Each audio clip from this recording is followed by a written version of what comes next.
Günümüzde hala akıllarda olan ve bir işle uğraşırken ya da keyifli olduğumuz zamanlarda söylediğimiz ve yıllarca sanatçıların seslendirdiği bir türkü. Zeytinyağlı Yemem türküsü. Peki bu türküyü kim hazırladı? Büyük Önder Mustafa Kemal Atatürk'ün bir sözünde Türkiye'nin gerçek sahibi ve efendisi, gerçek üretici ve köylüdür diyerek ziraat ve köylümüze verdiği önem bilinmektedir.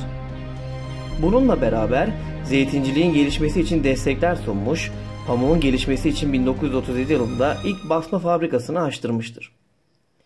Peki halkımız için son derece önemli olan bu iki gelir kaynağına nasıl olur da zeytinyağlı yiyemem, basma da fistan giyemem türküsü yapılabilir? Kulağa garip gibi gelse de bu şarkı ile beraber bizi yok etmek ve yozlaştırmak isteyen, gelişmemizi engellemek adına bizi sömüren ve varlığımızdan rahatsız olan güçler bu türkü ile bizi içimizden vurmaya başlamıştır. Evet, yıllardır dinlediğimiz türkü, Amerika tarafından sipariş verilerek bestelettirilmiş. Amerika'nın Türkler zeytinyağı yemesin, basma fistan giymesin diye türkü bestelettireceği şeytanın bile aklına gelmezdi. Ama Amerika'nın aklına gelmiş.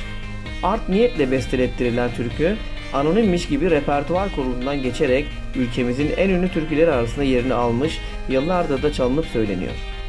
Diyeceksiniz ki, Amerika türkülerimize de mi el attı? Maalesef el atmış.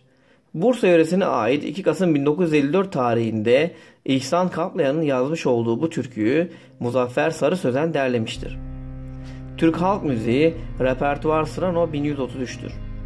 Şimdi türkü ile ilgili Profesör Doktor Kenan Demirkol'un tespitlerine bakalım. Durum gerçekten çok vahim.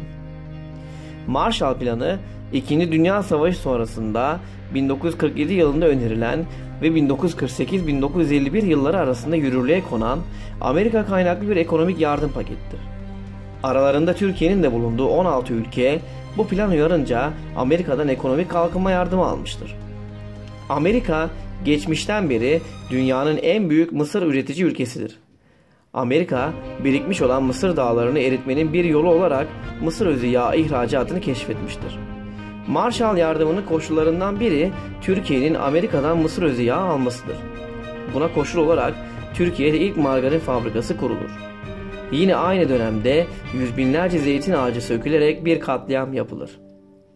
Kalan zeytin ağaçlarından elde edilen zeytinyağının büyük bölümü Amerika tarafından dolar karşılığı alınır ve mısır özü yağı TL karşılığı satılır.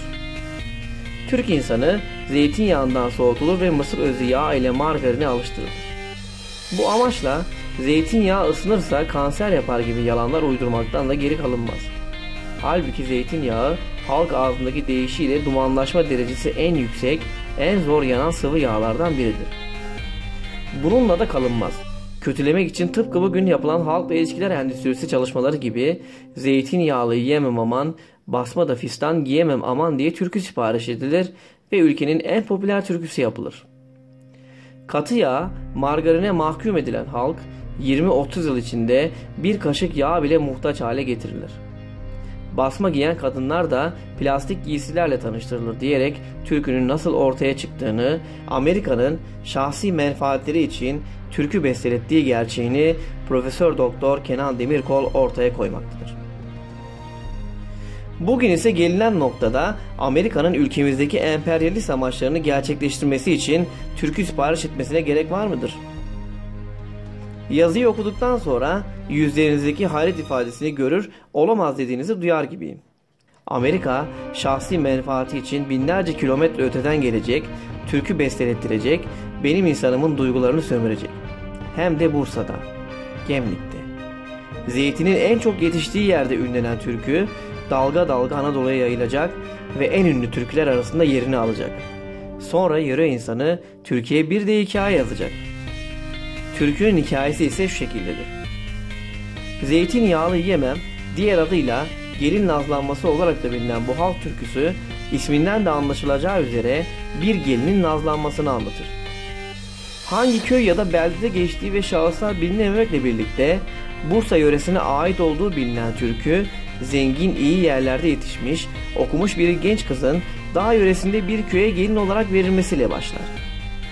Gelin kız yaşamaya başladığı yeni çevreye ve insanlara uyum sağlayamaz. onlar gibi basmadan elbiseler giyemeyeceğini, damak tadının onların yemeklerine uymadığını, böyle bir yere gelin gittiği için yaptığı çeyizlerin boşa olduğunu söyler. Duman içi dağlarda yalnız kaldım diyerek eski yaşantısına duyduğu hasreti dile getirir. Evlendiği insanın kendisine uygun olmadığını söyleyerek ona efendim diyemeyeceğini, hakir görerek dengi biri olmadığını söyler. Kendine uygun bir eş isteyerek verin bana yarimi annemden izin aldım diyerek söylenir. Türkünün diğer bir kısmında ise yaşadığı yerin özelliklerini anlatarak kara üzüm bağlarının olduğunu ve insanların yeşil yazmalar taktığını söyler. Fakat her nakaratta da kaldım duman içi dağlarda, sevgili yarim nerelerde diye üzüntüsünde dile getirir diyerek hikaye biter. Böylece Amerika'nın sipariş vererek bestelettiği türkü uydurulan bir hikaye ile yeni bir kimlik kazanarak hikayeli türküler arasına katılır. Beste olduğu halde repertuar kurulundan geçiyor, bizlere ulaşıyor, ünlü türkülerimiz arasında yerini alıyor. Bu gerçek ama çok acı bir gerçek. İşte biz de bu gerçeğin sırrına yeni vakıf olduk. Türk halkının zeytinyağlı yiyemem, basmada fistan giyemem demediğini yıllar sonra öğrenmiş olduk. Beynimizdeki sorular giderek netleşti.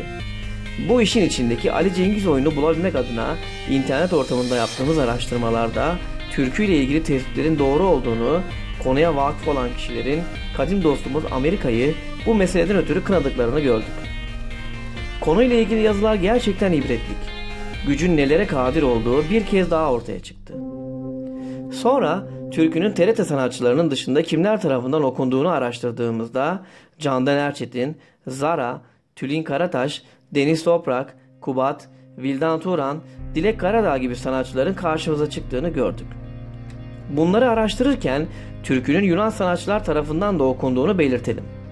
Müzik aynı, dil farklı. Araştırmaya devam ettiğimizde Yunan alfabesiyle yazılmış şu sözler karşımıza çıktı.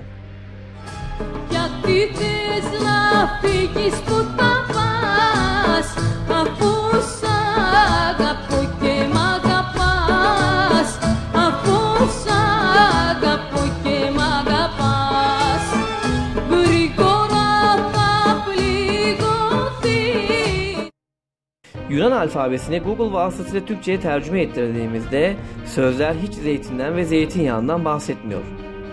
Yunanca türkünün başlığının Türkçesi "Gitmek istiyorum çünkü. Neden ayrılmak istiyorsun?" olarak çevriliyor. Amerika, Yunanca var olan ezgiye Türkçe sözler yazdırarak mı piyasaya sürdü? Yoksa yeni beste mi yaptırdı? Yunan sanatçı Glikerya'nın klibinde oyun da oynanıyor.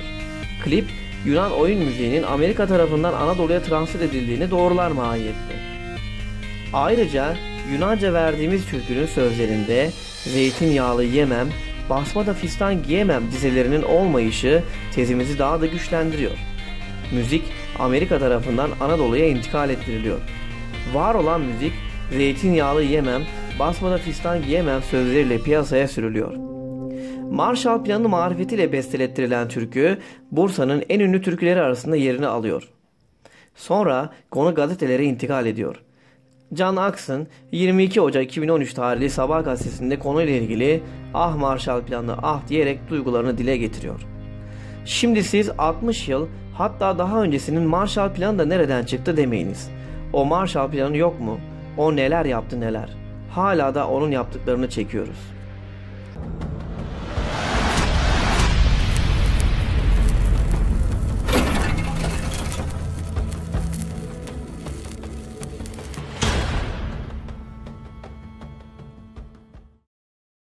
Yayınladığımız videolardan haberdar olmak için kanalımdaki abone ol yanında bulunan zil butonunu tıklayıp seçenekler kısmından tümünü seçerseniz yeni yayınlanan videolardan anında haberiniz olur.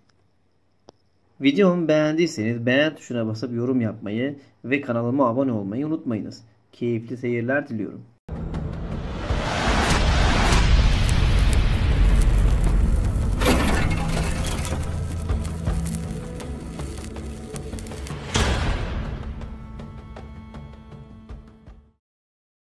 Yayınladığımız videolardan haberdar olmak için kanalımdaki abone ol yanında bulunan zil butonunu tıklayıp seçenekler kısmından tümünü seçerseniz yeni yayınlanan videolardan anında haberiniz olur.